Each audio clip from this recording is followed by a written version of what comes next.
Have you or someone you know recently gotten engaged and are now looking for a celebrant for your big day? Well, look no further because I am a registered marriage celebrant servicing the southeast Queensland and northeast New South Wales areas.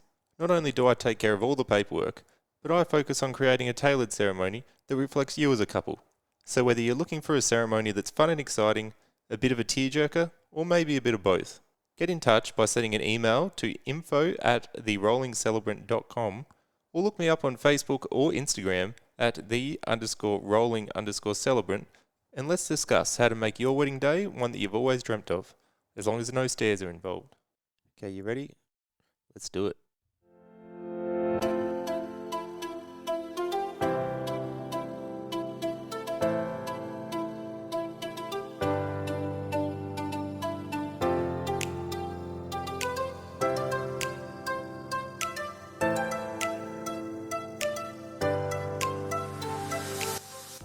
You're listening to Chats from a Chair, with me, Nick Dempsey, coming to you from my wheelchair.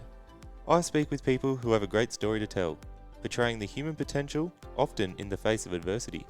Check out the Instagram page at chatsfromachair_podcast and let me know who you think I should have on and have a chat with. Also, don't forget to hit follow on whatever platform you're listening to this. But for now, sit back and enjoy this episode.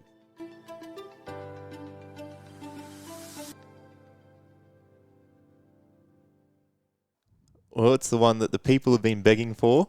They've been banging on the door, marching at the front. It is my dad, Peter Dempsey. Welcome to Chats from a Chair. Thanks, mate. Good to be here.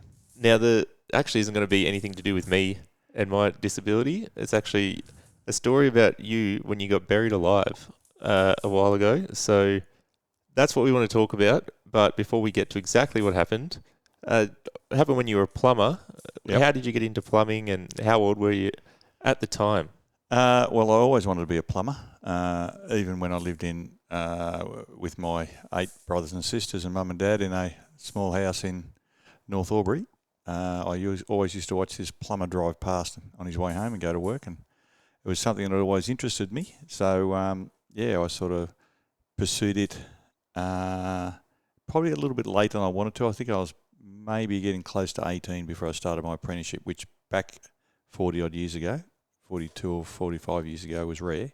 So I did a few jobs and was roofing as a subcontract roofer, and got offered an apprenticeship for about 1/5 of the money that I was earning. And I think I started at something like $72 an hour, $72 a week. Sorry, 72 an hour. That'd be all right for back then. No, 72 a week. Come back from probably 400. Yep. Back in 1984, Right. when I started, I think, yeah. And so how old were you at the time? How long you been a plumber for at the time when this happened? And All right, let's try and work backwards. You're 30, so it happened about 32 years ago. And, I've been a plumber for 45, so let's work that out. it's around about 13. Yeah, about then, yeah. 13 years. And how old were you then? Well, also we had 2 children, Mitchell and Reese, and Rue would have been, I think, about 3 or 4, but Mum obviously will correct me on those dates because I'm not real good that way. Yeah. And it was going back a fair way. Right. So, all right, take me back to the day then when you were buried alive. What happened? Well, it was a job that I was replacing an existing sewer main in Albury between 2 buildings. That the reason it had to be replaced was it was made out of old earthenware pipes, and when they were putting a new building over the top of the main, it had to be replaced with what we call blue brute, which is a lot harder. So I had to replace it, and of course there was probably maybe anywhere between 500 to 1,000 houses of their sewage running through that pipe. So we had to divert it before we cut it, dig down on top of it, slowly pull it out and replace it. So the depth was about 3 metres, so that's about the height of a basketball court. Basketball ring's about 3 metres, if someone can picture that. And I had all the safety gear there, the timbers and everything to do that, and the pumps and big excavator and stuff like that. And one thing led to another, and started to get a bit behind. We got rushed. We had to do it that day. I had another bloke working with me who was probably